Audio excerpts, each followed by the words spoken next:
นี่ก็10 20 30 40 50 60 70 80 90 100แผ่นอยู่นี่โดยฮะลงมันอยู่มัดนึงแม่นบ่เพราะว่ามัดหนึ่งมันมี5แผ่นนั่นนะพี่น้อง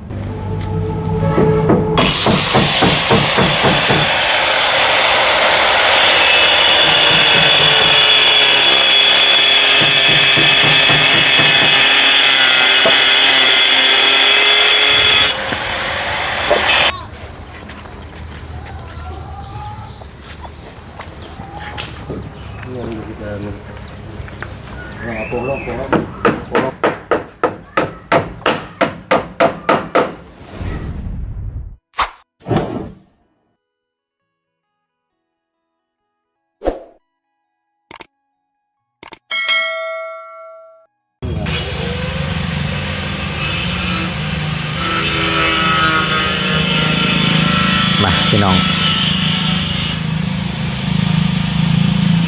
พบเจอกันเด้อพี่น้องเด้อเนาะบรรยากาศช่วงยามเศร้าๆแน่น้อยนึงมื้อนี้ก็ได้สงใจทั้งทีมงานพอช่างนี่หากันมานะเบิ่งนี่เนาะขึ้นใส่หาก็ได้แผ่นช่องแผ่นนี่แหละบ่ตูนเพราะเมื่อวานนี่ใส่ขึ้นไปฮอดเส้นผาเลยเด้พี่น้องเอ้ยฮอดวงขอบวงกบแล้วเนาะมาซ้ำอีกมื้อนี้เนาะอันเด้มานี่เดี๋ยวว้าวขึ้นนั่งเลยมาทางนี้เว้ไปหาเว้ไปหาเจ้าฮึบนี่เว้ลายๆเนาะเว้อมวิทมานั่งโอ้ยเสียวในห่างเลยพี่น้องนี่ย่านน้ำเฮ็ดนั่นบ่ได้เดี๋ยวว่ามันหักขึ้นไปเดี๋ยวขึ้นฮึบ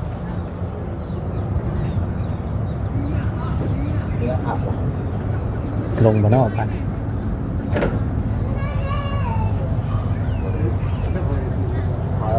น้อยหนึ่งบาทนี่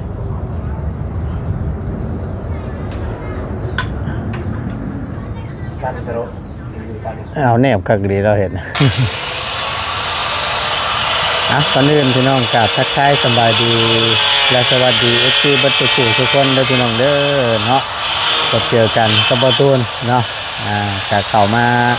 เพื่อนน้องป๊อปอีกเป็นเก่าเช่นเคยพี่น้องเลยติดตามอัปเดตความคืบหน้าไปพร้อมๆกันเนาะแต่ละมื้อแต่ละวันความฝันของน้องเพิ่นก็ใกล้จะเป็นจริงแล้วพี่น้องเนาะซึ่ง FC หลายผู้หลายคนเนาะผู้ใหญ่ใจดีหลายท่านเพิ่นก็รุ่นว่าซั่นซะเนาะตั้งแต่ต้นรุ่นว่าน้องเพิ่นจะได้รับข่าวดีจะมีโชคใหญ่ล้นทับจะได้เฮือนได้ชานคือหมู่คู่บ่หรือว่าคือเคสที่ผ่านมาบ่ว่าซั่นเนาะก็ถือว่า คุณวัฒนาน้องเพิ่นก็มีต่อผู้ใหญ่ว่าซั่นซะเนาะก็ดีใจนำทางน้องป๊อปและทางครอบครัวของน้องเพิ่นเนาะที่ได้ความเมตตาจากทางผู้ใหญ่ใจดีใจบุญหลายท่านท่านซักที่ได้ร่วมกันสมทบกันเข้ามาสร้างฝันให้น้องเพิ่นเป็นจริงเนาะดีใจน้ำหลายๆทางบ่ตูนก็ได้ขอบคุญขอบคุณแทนทั้งน้องเพิ่นเนาะที่มีเมตตาเนาะความรู้ตนสงสารอุปถัมภ์น้ำสู้เนาะจนเกิดแก่คนได้เฮือนได้ซ่านเนาะขอบคุญขอบคุณหลายๆเนาะขอให้อยู่ดีมีแห้งโชคหมานร่ำรวยเด้อผู้ใหญ่ใจดีใจกุศลเนาะรวมถึงทาง FC ผู้คนได้หับเบิ่งหับชมในแต่ละคลิปว่าซั่นซะเนาะถึงแม้ว่าเพิ่นบ่ได้ออกเงินแต่ว่าเพิ่นก็ออกน้ำจิตน้ำใจหรือว่าเรื่องแห้งเนาะที่ในการหับเบิ่งหับชมคลิปของทางบ่ตูนแต่ละคลิปเนาะและเป็นกำลังแห่งใจให้ทางบ่ตูนโดยตลอดมา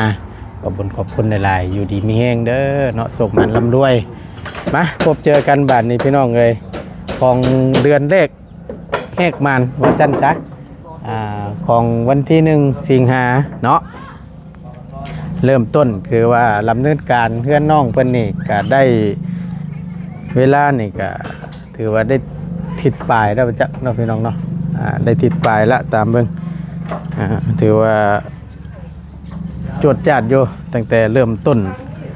ยกย่อเฮือนหรือว่าตั้งแต่พุ่นละเริ่มตั้งขึ้นเนาะถือว่าไว้อยู่พี่น้องเอ้ยแต่ว่าฟ้าบ่ลงฝนบ่ตกนี่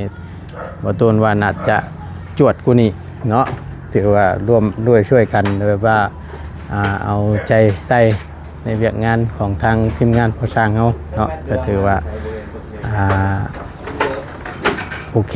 นะพี่น้องเอ้ยที่เพิ่นก็ชมกันเข้ามานี่ก็หลายให้ความสนใจโอ้ชื่นชมในการที่ทางผู้สร้างเพิ่นนี้เอาอกเอาใจใส่แบบเก็บรายละเอียดบ่มักง่ายจริงๆนะพี่น้องเนาะบ่ตูนก็ดีใจนำพี่น้องเอ้ยเนาะแบบว่าบ่มักง่ายนะ แบบ ถือว่าได้ตั้งอกตั้งใจใส่ว่าซั่นซะให้ผลงานออกมาสวยงามเนาะบ่แน่ได้พี่น้องเอ้ยเพื่อผู้ใหญ่ใจบุญใจกุศลเพิ่นเห็นเพื่อบ่อยากมีรางวัลตอบแทนหลังจากจบงานนี่ก็เป็นไปได้เนาะว่าบ่สร้างได้นี่โอ้ถือว่าปิดเรียบร้อยเนาะบ่สร้างเนาะทั้งนั้นเนาะโดยเริ่มด้านหลังก่อนบ่เอาด้านข้างนี่ก่อนเนาะแม่นเขาว่าช่วงเช้านี่พอได้หลังคาบังนี่แม่นทั้งนี้นะเฮาเช้านี่มันผม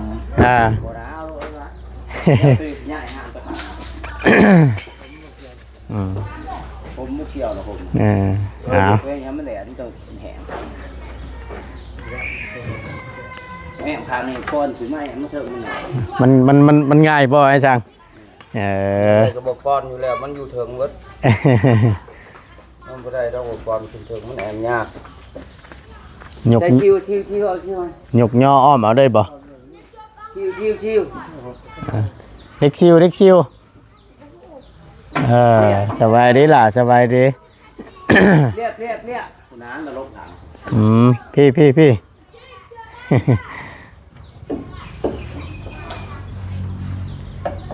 เพื่อนเนือบลงมาเนาะบันไดแล้วกันน้ำหนักกันจักโลบ่าวตัวโลป้าตัวขึ้นย่ำใดกั้นใจย่ำนั่นแน่เนาะจะมันหักเนาะ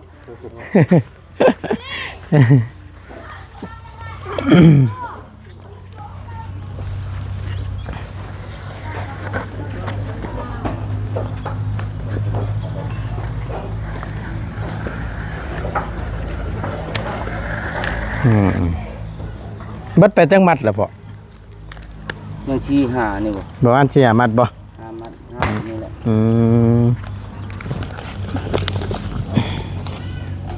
2 4 6 8 10 12 14 16 18 20เหลืออยู่ในนี่นะ20ตับพี่น้อง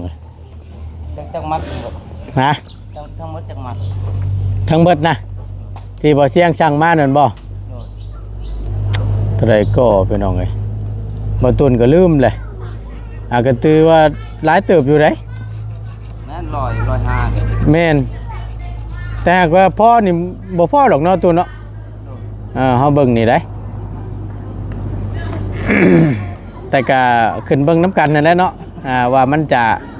ขาดหน่อยหลายซำใดบ่หลายดอกเนาะนี่ก็10 20 30 40 50 60 70 80 90 100แผ่นอยู่นี่หน่อยฮะลงมัดนึงแม่นบ่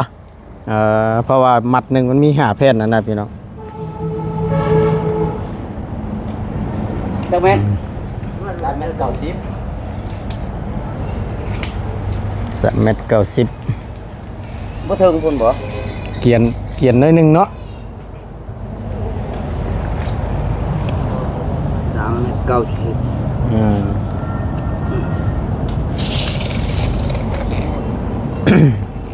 ใครอยู่ดอกบัดนี้ใส่ช่วงล่างนี่สิไว้แน่เนาะเต็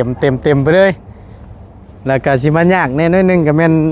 ตรงขอบวงกบมันแหละพี่น้องจะซ่าในนิดนึงวิทย์ขึ้นหันก็แม่นวิทย์แล้วแล้วหันก็แม่นพละบาทนี่จะมันยากในมันมุมนั้น กินที่เลยบ่ ตัดอยู่ข้างล่างเลยเต้จะง่ายเนาะวัดแทกยืนให้เลย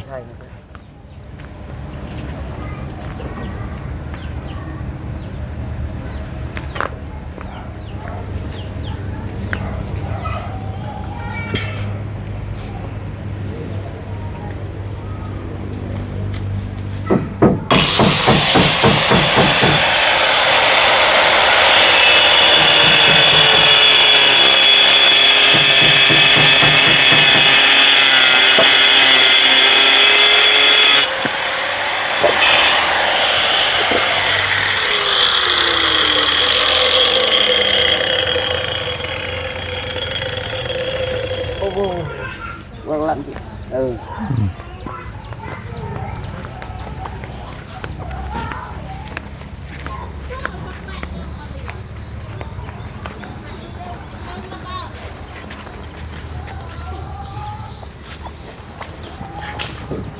ยู่ที่เดิมโป่งลงจะมันจับนี่โป่งจับฮะลูกเคยจึงปลอกตายหลายบ่ลูกคนไหนฮะลูกบ่ได้เคยเดี๋ยวเปล่าจะได้เดี๋ยวกูมัง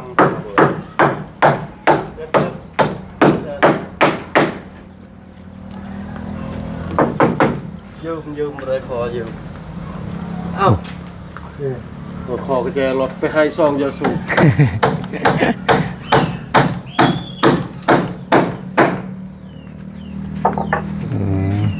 เส้นตัวนี้แปะกับตัวนี้เลยเนาะสูตรปีกด้วยนึงเหรอวะ ตายด้วย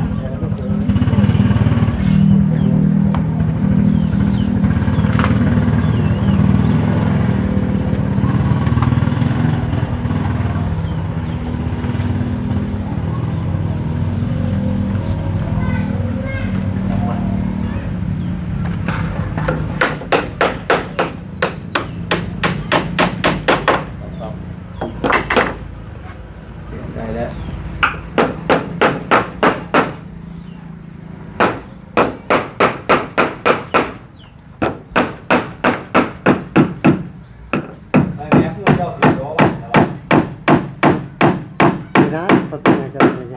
พวกให้เจออยู่นี่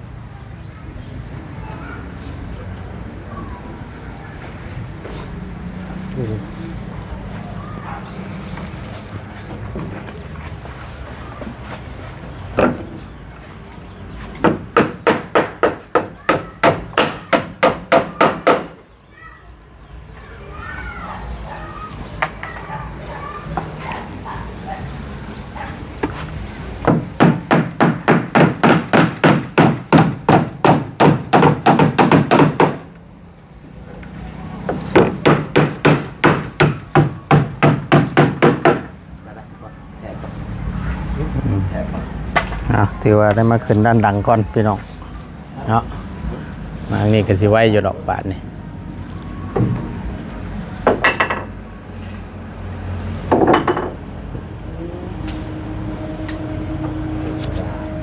บายุมันมีเนื้อเหลือ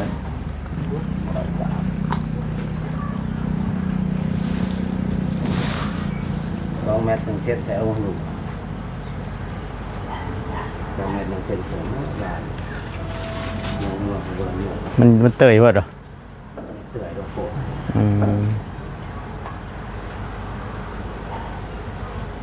ยังไฮไลท์คือแซมเด้อต่อลายตลอด ต้องยุกขึ้นได้นึงเนาะ เป็นธรรมดา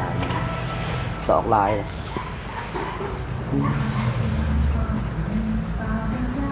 หมกน้อยหนึ่งครับถึงเสีย ผมบ่เตยนี่เป็นผู้ดีเลยนี่เนาะนิดนึงพี่น้องเลย ไข่ปากเอาไข่เถิดแน่เลย ท่านเอาขึ้นหน่อยหนึ่งเดี๋ยว อืม เอามอนขึ้นไหมไปดีกว่าผู้บาดเจ็บ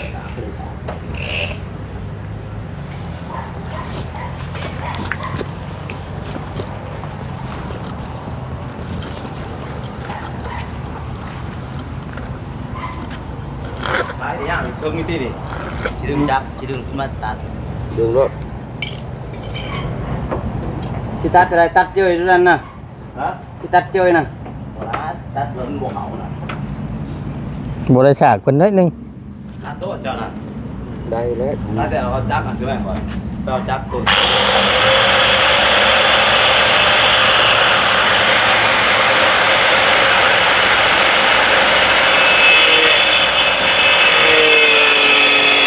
เป็นเบิ่งเติ้งๆอยู่น้อยหนึงพี่น้องรอเบิ่งอยู่เติ้งก่อนไปเบิ่งตรงที่เขาสร้างเสร็จแล้วกันยังบ่แล้วบ่ป๊อบ แบบบางพวกเลยถามพยาน ฮะถ้ายังบ่แล้วบ่ นะ เดี๋ยวหาว่างยากันนะหมอนี่เนาะเอาอันใดเลยสิได้บายแต่สีเพิ่นแล้วนี่อึ๊บอ๋อ เป็นแบบบางพวกน่ะ ฮะ บางพวก ถ้าเมื่อวานนี่บ่แล้วบ่ บ่แล้วไอ้เบิ้งตัวหันนะบาง บอกให้เก็บตกรอบ2ให้มันแล้วรถอึ๊บอึ๊บอึ๊บโอ้ยเหม็นย่านน้ำมันบันไดนี่ก็พอแห้งพี่น้องเอ้ย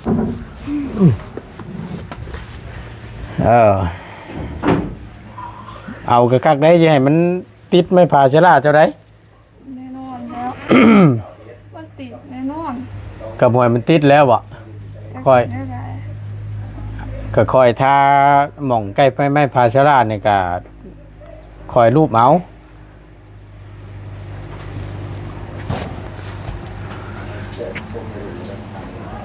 เห็นบ่ เอาไปยังติดเลยเดียว มันบ่เป็นอย่างเดียวหลายเทื่อหน่อยเด้มันขี้ไล่บ่แม่นหยังดอก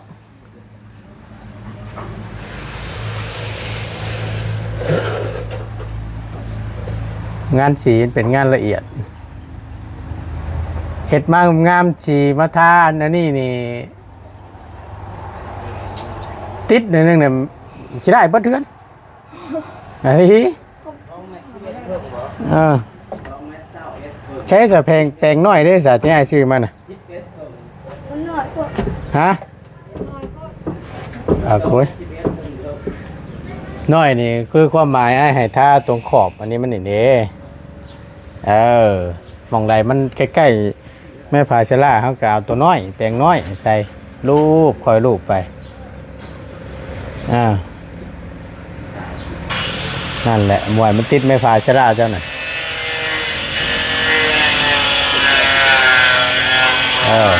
ตัวใหญ่เอาไว้ท่าตัวหนาใหญ่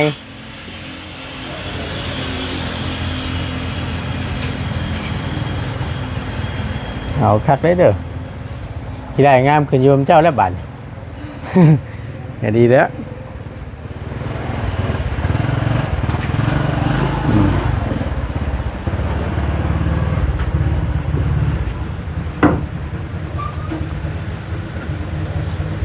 ลำอีกมันนี่มันพ่อบัดนี่นี่ยืมไม่แน่นถึงบ่นี่มองนี่ จับไปเดี๋ยวเอาไปเริ่มเลยเอาปาดเลย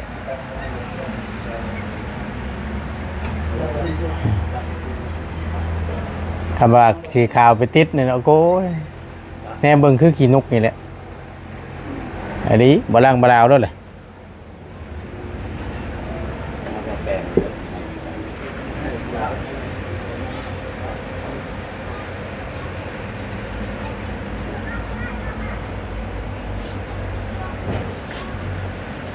ถือว่าปิดจบในข้างหน้านี้พี่น้องเลยเนาะมาแล้วในส่วนตัวนี้มันไปเข่าต่ออีกด้านหลังเนาะเขาต้องผลก่อน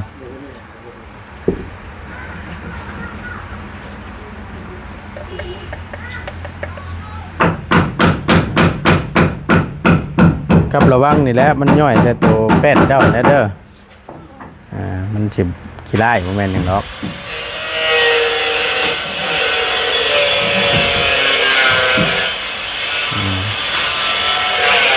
ทาแล้วก็เอาน้ำล้างไว้บ่แม่นน้ำเปล่าเด้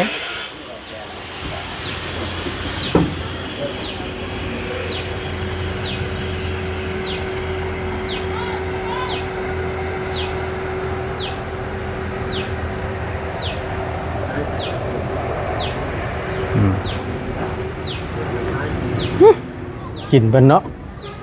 เมาเลยมินนี่พี่น้องเลย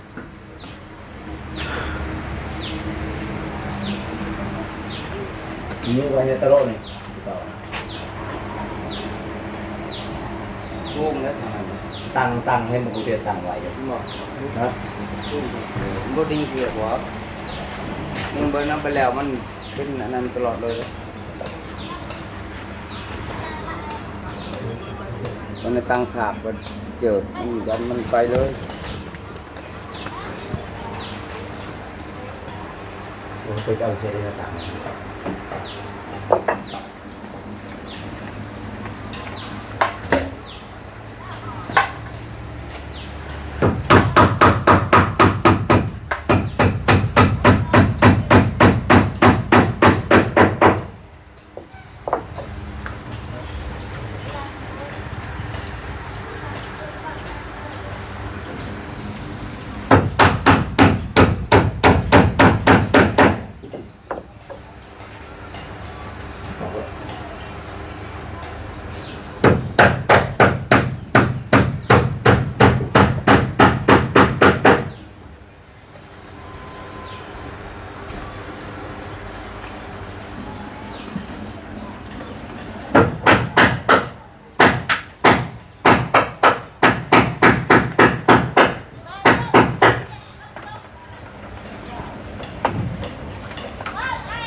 ตัวนี้นี่ก็มันคือนี่รักมันสูงมันเป็นนิดนึงไอ้ตัวนี้มันย้อน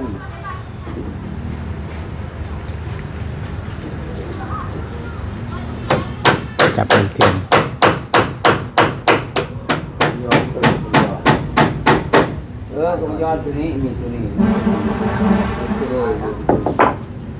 มันก็ขึ้นน้ำ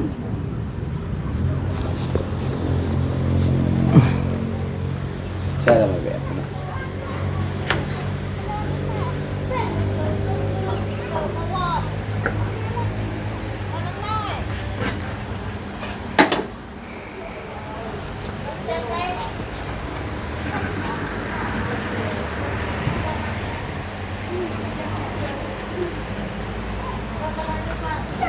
เห็นบ่ เห็น ไม้ตาพอเลยนะพอไปใส่พอไปใส่ลูกหลานเริ่มจับ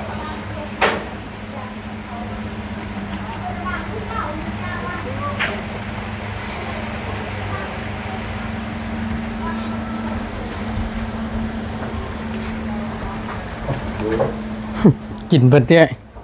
กุ้มอยู่ดิแนะนำให้ผ่าปิดปากเด้อหิวจับ ห้ามมาแล้ว ได้แล้วบ่ตุ้น ได้แล้วกับพ่อส่วนใดที่ได้ส่วนใดที่มันบ่ได้เฮาก็ถ้าลำอีกทำได้แล้วก็ยา พอแล้วเนาะ อยากได้งามตัวไปเปื้อนให้ขี้ได้ตื้มแล้วเจ้าลำรถตามพวกนั้นที่ว่ายังบ่ทันนั่นน่ะให้ย่ำแต่ว่าจะให้มันติดแม่พาชราเจ้าหั่นแหละนี่คือจังซี่เห็นบ่จากที่เบิ่งใช้ๆปั๊บขาวด้วยนึงนี่แม่นโดเลยนี่เห็นบ่ทุกบานน่ะระวังเอารถนี่แหละเป็นอย่างถึงว่าชื่อสีมาให้ทาก่อนเพิ่นขึ้นแม่ป่าเชล่านะย้อนมันทายากอย่างที่แหละก็เลยให้ทาเรียบร้อยก่อนชื่อมาไว้ให้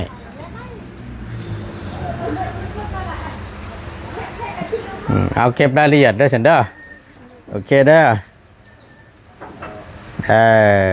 เอาคัก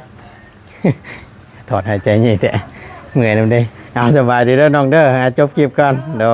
ดยเก็บรายละเอียดจ้ะเนาะไปพี่น้องเอ้ยบ่ต้นก็สิได้ขอจบคลิปก่อนแต่ว่าโอ้ลงบันได ยากกระเตะพี่น้องเลยเบิ้งนี่ฮึบโอ้ยฮึบ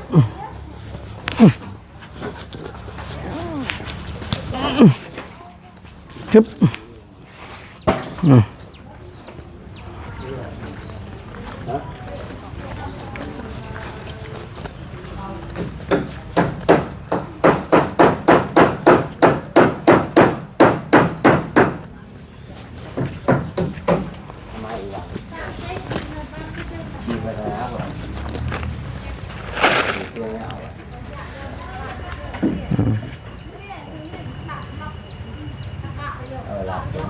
ไปใช่พี่น้องกับบอตูนขอตัวจบคลิปก่อนเนาะขอบคุณหลายๆที่เขามาติดตามรับชมเนาะโดยประกาศโฆษณาสิ่งที่สำคัญอยู่ดีมีแห้งพี่น้องพบเจอกันคลิปหน้าเด้อพี่น้องเด้อสำหรับคลิปนี้บอตูนลาแล้วสบายดีเด้อ